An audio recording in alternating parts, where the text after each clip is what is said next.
So was an amazing experience, being held by these loved ones around me. And over, the notion that I'm held, I'm guided, I'm loved by a love which is greater than I could ever imagine. And all I had to do was just open up to that and allow that healing and that loving taking place. Today on In Good Faith, we're talking to a woman who's had a near-death experience. She's the author of Freed from the Frame, which is a memoir about that. I'm Heather Bigley in studio today with our host, Stephen Cap Perry. Hello. And our producer, Leah King. Hello.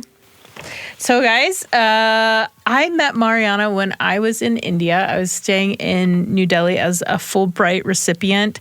I was with my husband, and she rented us an apartment, and she's originally from Germany, and she has one of the most fascinating lives I've ever heard.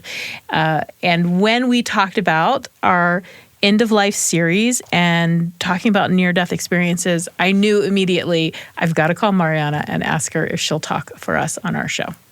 And one of the reasons I was so happy to hear this interview, which I wasn't there when you spoke with her, but as I've listened through, is that she does bring this whole other set of Eastern experiences. I've often wondered, do people of different faiths see different things when they have these near-death experiences? And she did. So again, this is part of our mini-series on end of life. You can go back and hear an interview with Martin Tanner, who's a KSL host, who has interviewed over 600 people about their near-death experiences. Coming up, we'll be talking with Jules Olson, who's a hospice chaplain, and Phyllis Spiegel, who's an Episcopal bishop in Provo, who studies end of life. And then we'll be having an end of life panel with Karina Tanner, who studies gerontology at BYU, Josh Rager, who's a pastor at Crosspoint Church, and Saddam Mani, who is a Hindu practitioner from India. And that might be one thing we say about Mariana, is she knows a ton about Hindu cosmology. She was raised Catholic, but I wouldn't put her in one religious tradition. She's experienced with a lot. And so we open this interview with her discussing the accident that caused her near-death experience. I was heading from Auroville in South India back to Pondicherry, and I was with my son and his girlfriend. The three of us were on a scooter, on a three-wheeler, and it was getting dark. I was leading ahead, and my son was following on the second scooter. In fact, I was crossing the busy highway as I crossed in Delhi the busy roads before.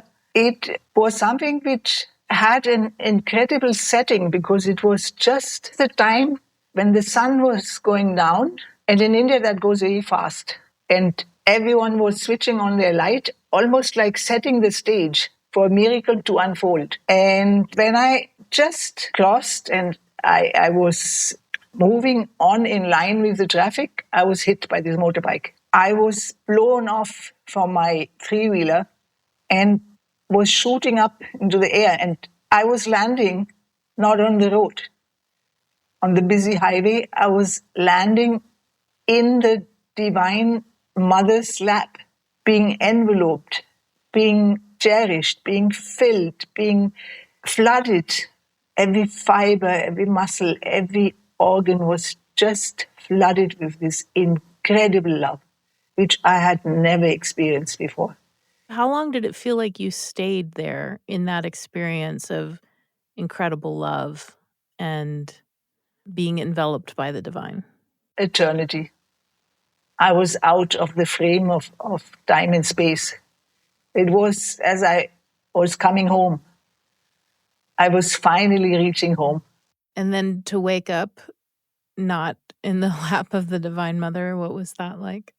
That was agony because my son, who had meanwhile shifted me into a three-wheeler to take me to the hospital, he was calling out with such intensity for me to wake up and open my eyes. And I heard the sound, I heard his voice, but I was trying to shut it off because I did not want to lose that connection. I didn't want to be thrown out of paradise. And so when I opened up my eyes, and in fact, I could I opened up my eyes, but I could not see him. I could hear him. I was severely hit. I had severe head injuries.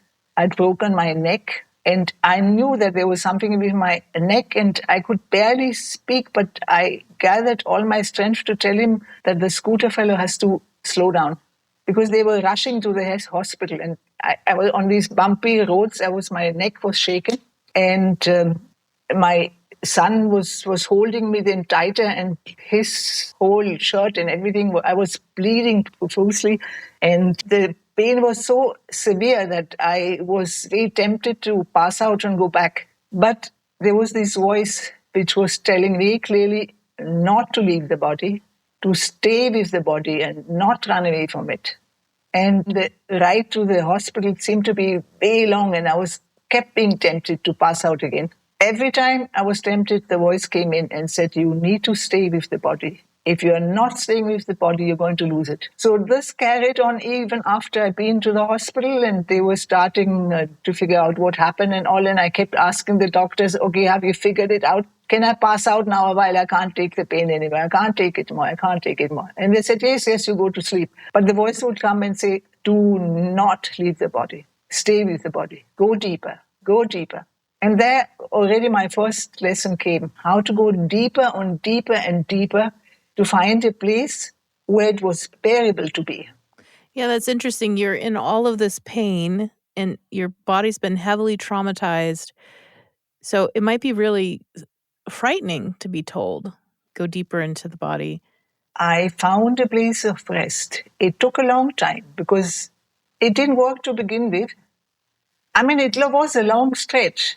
It was not only to begin with. I mean, it took 2 days till I had my operation of the neck, and they had to fit a plate and take bone mass from the hip to fit the chipped vertebrae.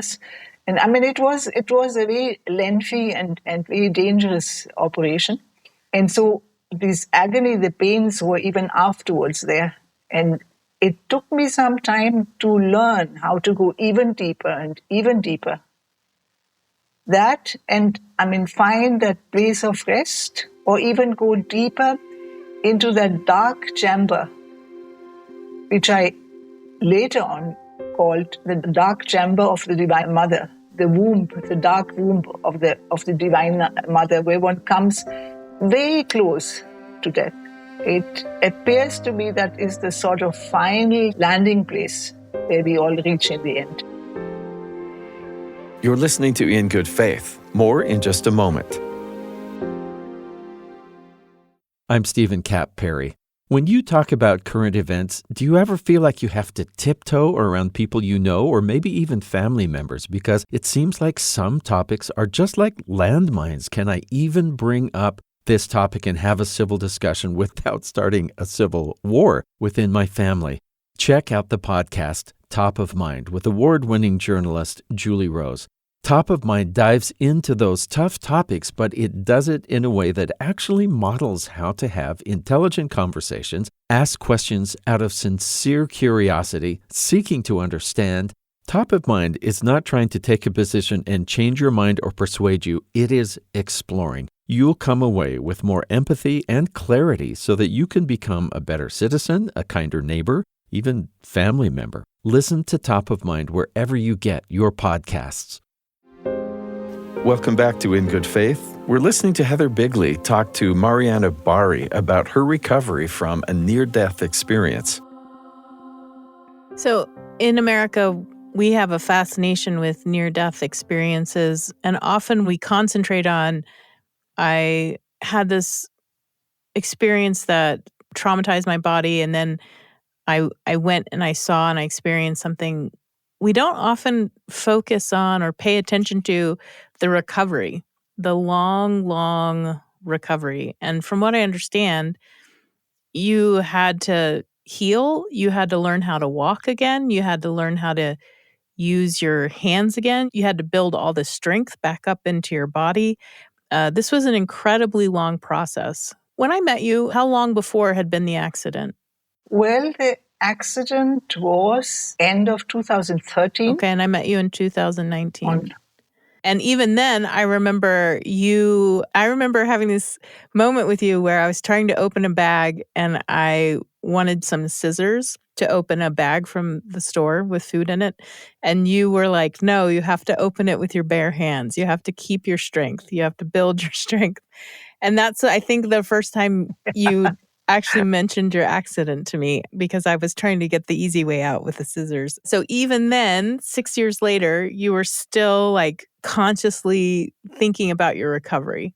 So let's talk a little bit about this recovery, what it meant for you, and again, how it helped you understand those experiences right after the accident. Well, as you said, it was a long, drawn process.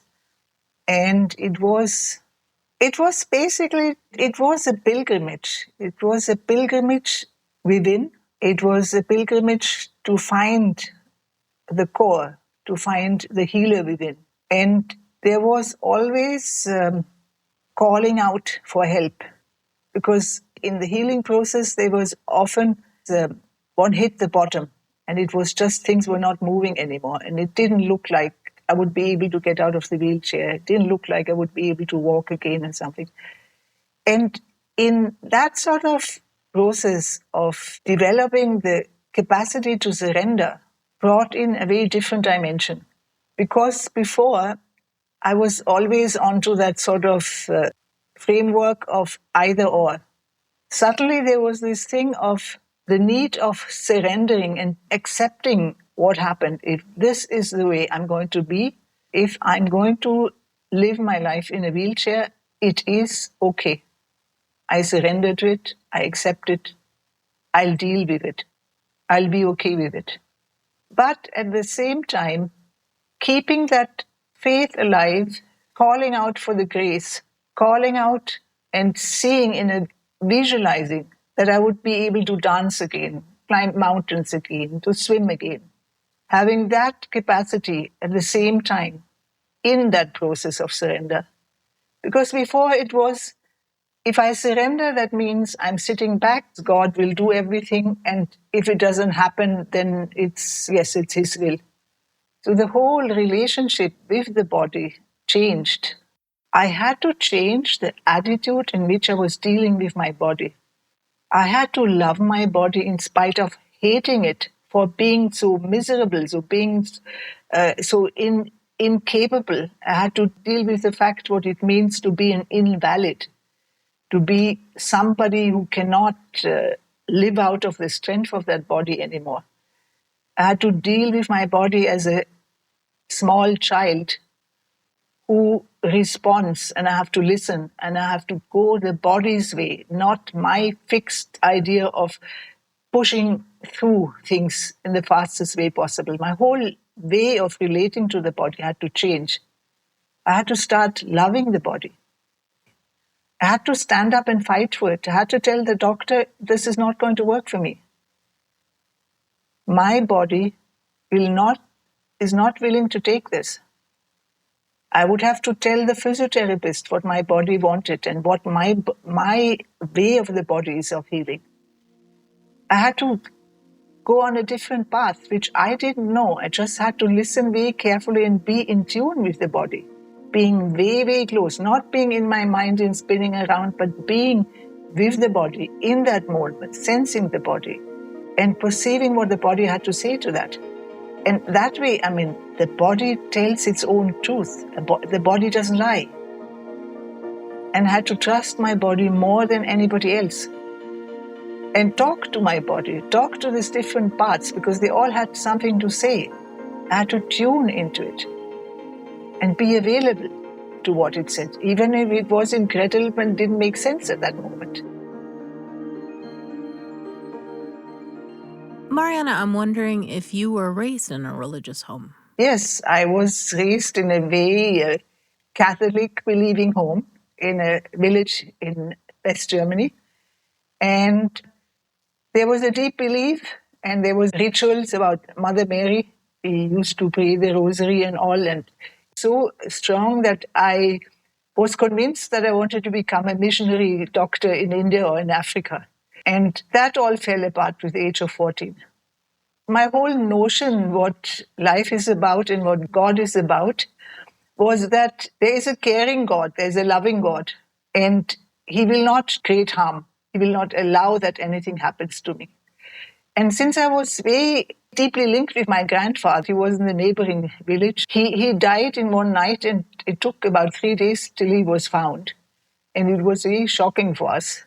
And of course, there was a lot of guilt of not having looked after him. And the way he died, I was so frustrated. I was so shocked. I felt that there can't be a God who is so uncaring. And I made God responsible for all the misery in the world.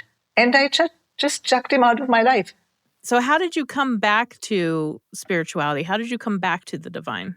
Well, after life took me to India, I was very enchanted by the way religion, spirituality was openly lived. I mean, I would be sitting on my rooftop and I would hear people chanting, people singing, people lighting their incense. I was surrounded by it. And then I was working in a school with a spiritual background. It was part of the Sri Aurobindo ashram.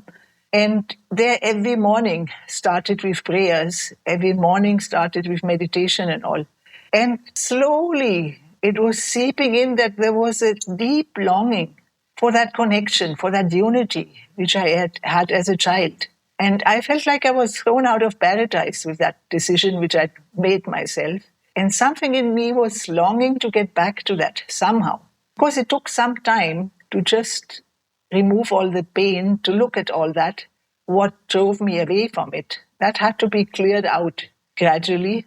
And slowly I opened up. I started reading the scriptures. I rediscovered yoga, which I had already as a 14-year-old in Germany, my first course. So that also helped a lot. And it had then suddenly a very different meaning. So opening up slowly, step by step, to all these systems, these ways, these visions, these realizations. As you had children, did you find becoming a mother, becoming a parent, did that in any way impact your spiritual life? Oh, yes, it impacted very much because I suddenly had to decide what I wanted to reflect to my children. What sort of belief system? That was one thing, and I decided to keep it very open.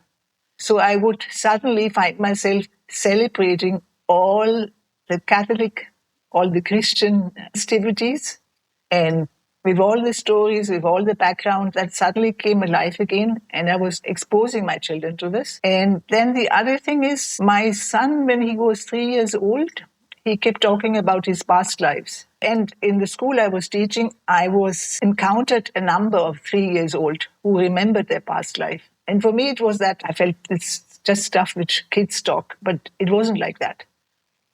And then, of course, I would slide into past life experiences going somewhere, and suddenly a whole life would unfold in front of me. So that was setting into motion as well. What was that experience the first time? How did that happen, that you would have a past life unfolded for you? I was accompanying my husband with a group of students into Vrindavan. Vrindavan is an old Krishna place. And we were walking down the street, and suddenly a door opened, and a stream of widows walked out, all dressed in white. And I stood there, I froze.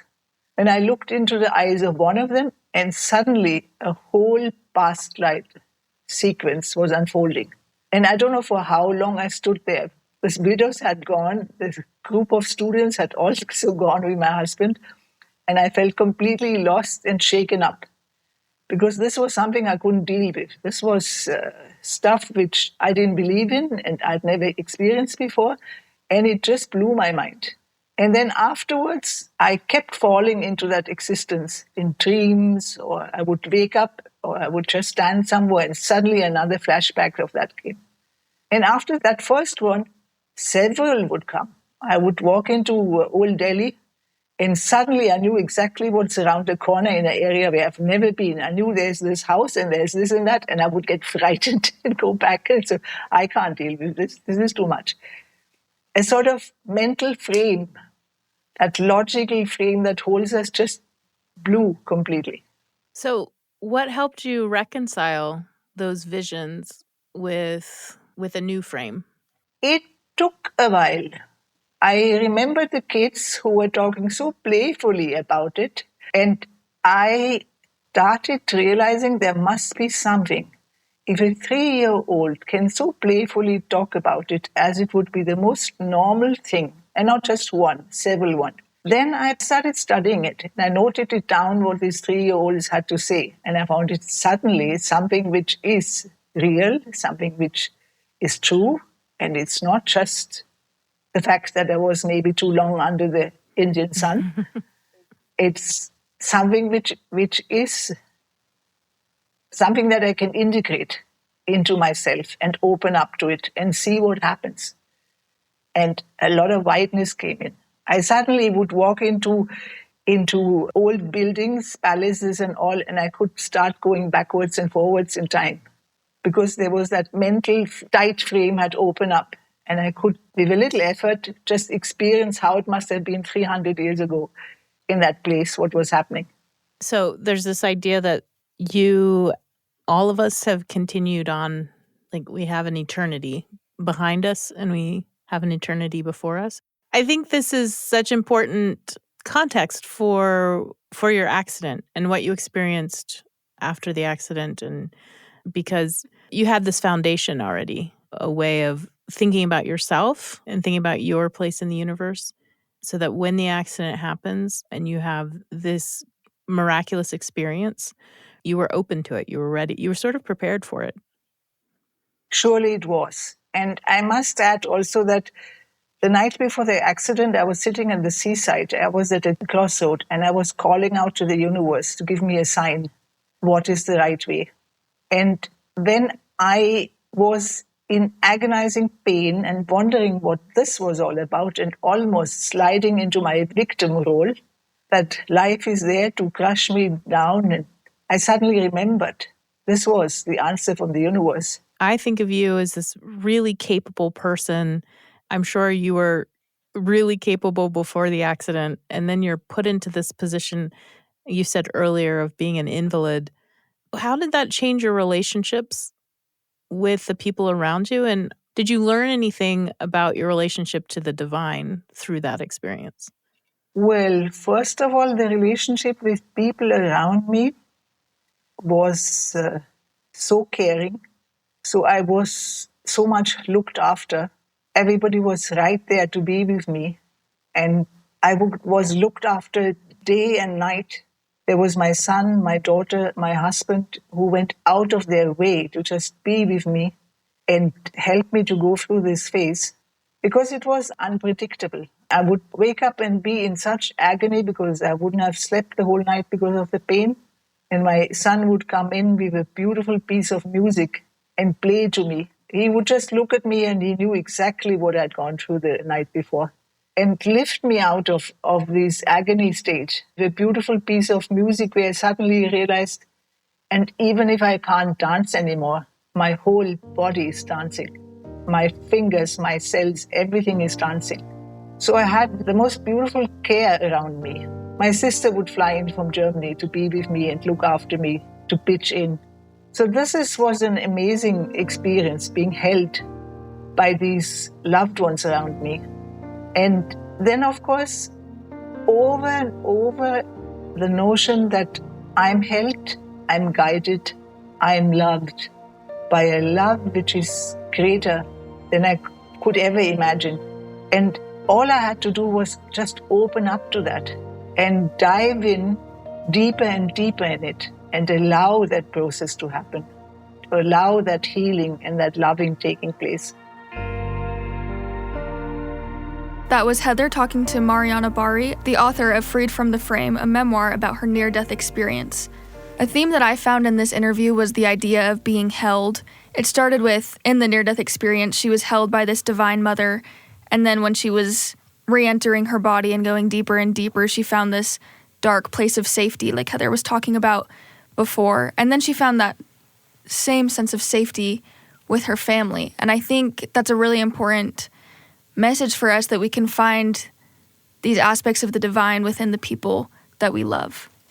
when I knew Mariana, she's super capable running this household. She was teaching at a school just everywhere and in charge of everything. And the universe seemed to say to her, that's good. But you know what you really need is to develop these relationships with your loved ones and to really, really let them take care of you. And that is, for her, a difficult lesson for a variety of reasons. And that would be a difficult lesson for me, too. And that she comes out of it feeling peace and love is maybe a witness to me about how the divine wants to work in our lives. And she talks several times, especially at the end, about allowing the experience. Because we usually want to control or decide or determine, allowing the experience of life, whatever it is, to be. And I was thinking about, she's in pain, she's being carried in this jostling three-wheeled vehicle over a very bumpy road, and she wants to just pass out. And she's being told by this voice, stay with the bodies. Not just stay, go deeper. And then she's at the hospital like, can I pass out yet? The doctor said, you're fine, you're in good hands, go to sleep. But something says, stay with the body, stay with the body. I was thinking how I'm sure I would interpret whatever out-of-body or near-death experience I would have according to the way I was taught. Yeah. And here she did have sort of a Catholic tradition growing up. Then she started studying Eastern philosophy. And the whole idea that it's important, something about the body is really important with the soul, with the spirit, however you define those parts. I loved thinking about it in a new way and hoping that I would be open to say, by the way, here I am in the next life. I don't have a clipboard that says, I know everything, but willing to be surprised and to learn. So I'm going to end as we began with Mariana saying, all I had to do was just open up to that and dive in deeper and deeper in it. To me, that's the word faith. That's trust. Allow that process to happen, to allow the healing and that loving taking place. Many thanks to Marianne Bahri for speaking with us. Our episode was produced by Heather Bigley. Our production team includes Leah King, Katarina Martinich, and Josh Orton. Our post-production sound designers are Mark Hansen, Daniel Phillips, Lauren Sandberg, and Ashton Parkinson. In Good Faith is committed to the idea that we all benefit from hearing people of widely varying backgrounds share their personal experience with faith and belief. In fact, we think people with such experience deserve some of our best listening. If interfaith understanding is important to you, be sure you leave a comment or review on YouTube, Spotify, Apple, wherever you get your podcasts, and help spread the word. By the way, we do Instagram Lives, and we always let you know before these go live, so follow us on Instagram at In Good Faith Podcast. It's sort of a fun way that is not a full interview, but you can see what we're up to. Actually, we're usually on the roof of the building with beautiful mountain scenery behind us, so we hope you'll check that out. In Good Faith is a production of BYU Radio. I'm Stephen Cap Perry. I hope you join me again soon, right here in Good Faith. I'm Stephen Cap Perry. When you talk about current events, do you ever feel like you have to tiptoe around people you know or maybe even family members because it seems like some topics are just like landmines? Can I even bring up this topic and have a civil discussion without starting a civil war within my family? Check out the podcast, Top of Mind, with award-winning journalist Julie Rose. Top of Mind dives into those tough topics, but it does it in a way that actually models how to have intelligent conversations, ask questions out of sincere curiosity, seeking to understand. Top of Mind is not trying to take a position and change your mind or persuade you. It is exploring. You'll come away with more empathy and clarity so that you can become a better citizen, a kinder neighbor, even family member. Listen to Top of Mind wherever you get your podcasts.